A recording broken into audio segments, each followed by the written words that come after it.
Who stepped on the grapes? None of my labor in this No, we one. bought grapes. You bought grapes. I think I cleaned out one bucket. And that was about it.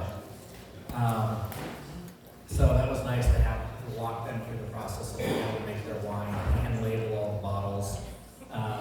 You know, Look at the label. Pulling it off real quick, trying to put it back. I think I had to knife one label off because it was stuck too good. So that's how we got here to where we are today.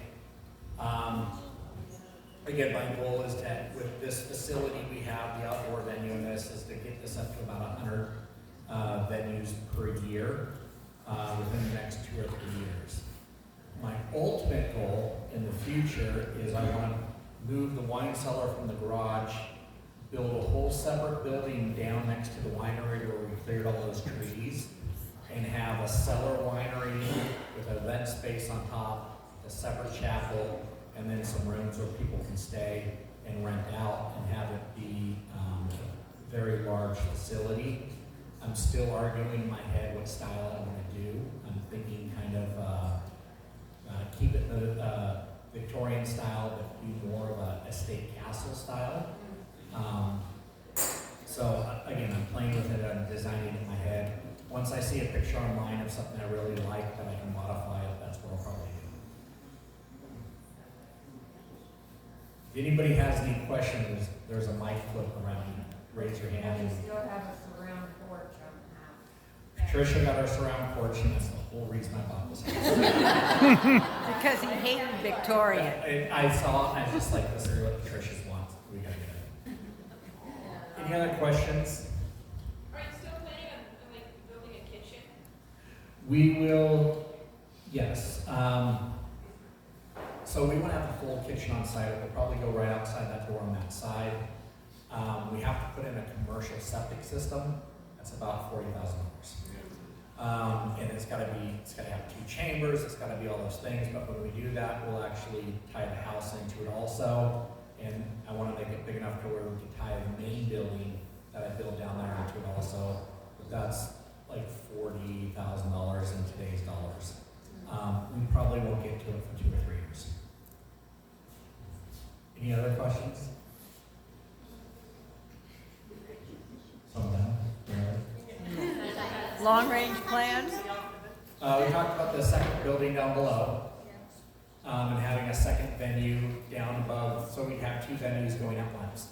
One up here and then one in the building down there. They'd be 2 different venues. We're going to have the attic furnace in the house is pretty old, and we're going to have to replace that in the next year or 2. And when we do that, we'll actually thermostat each room and make it a zoned area. And then I'm playing in my head how we're going to rent the house out. I told Patricia I want to be out of there within 10 years. We're still fighting on that. And then what we would do is probably rent out rooms to venues, not rent out the whole house, but rent out the rooms. I'll also finish the basement and make that 4 bedrooms down there with a common area. And then the attic would be more of a bunkhouse, where we'll put bunk beds in the diagonals on the loft. And then when you come up the stairs, that will be kind of a small common room with a shower or something in there. And I'm figuring that's where everybody will put the kids. So that's kind of what I'm planning for the house long term. I'm not sure if that one will work out. I haven't made up my mind on it yet. What I don't want up there is people that have weddings down here, rent the house out, and then continue the drinking up there for the next 4 hours. So that's why originally it's like, that's exactly what I wanted, is to rent out the house. And I played that scenario in my head, and I was like, probably just rent out the bedrooms and keep everything else common area, and then keep the office as ours so that we have access to it, so we can kind of keep that under control. Are all the bats under control yet? We still love our bats. They've now moved into the front porch, so they're up in that area. One of these nights I'm going to go out and I'm going to finish caulking the front porch, and in the garage there's 2 bricks missing, and I'll use some faceting mortar and I'll mortar that in, but I want to do it early in the season, like now, and at night when they're out, and then I'll hang a bat's nest next to it. I love the bats personally. I do too. they eat all the bugs, so I want to keep the bats here. I just don't want them in the house. My cat's caught one. Wow. Yeah, we took it outside, it flew away. I've caught one. It took me about an hour in a blanket. They came down from the attic into the house. Yeah, that was, everyone's freaking out. It was a lot of fun.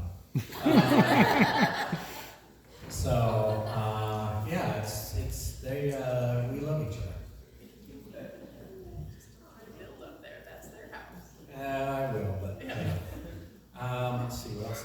The owl sat on the chimney one night. Do you guys have that happen? We were in our bed one night, and there's an owl that loves this area. It's our owl, and it landed on the fireplace chimney at the very top, and our flue was open, and it started going, and it's loud. And that sound came right down the road. I was like, oh my gosh. The woodpeckers, we've already gotten rid of one. He decided to come through and hit the bay window. We were walking clients through, and he's laying down at the bottom of it. And I was like, oh, it's my dog's chew toy. We're outside and through the woods. There's still another one around here that if I see it, I'm going to pellet gun it. They're not too bad. So My wife's like, don't say the that. silver things didn't work, huh? The silver repellers didn't work. They keep them off the house. It goes over to the garage and hits the metal there. Oh yeah, they love metal. So, yep, it goes to metal. And it's during breeding season, so they can attract the mate. But we've gotten rid of one unintentionally. The owl is great. Now that we took down the trees, he's moved out towards the outdoor venue area and is more out that way. So, I guess the owl used to perch up by the house in a tree. Yeah, by a hot tub, and then Mike took down the tree, and then it got mad and left for a while. Is that the story? Well, it moved away, and that's when the woodpeckers came back. Oh, after he took down that tree, so it's my fault. Right, anything else? Any other Any other questions? questions? Yeah, I think it's. Thank you, Scott.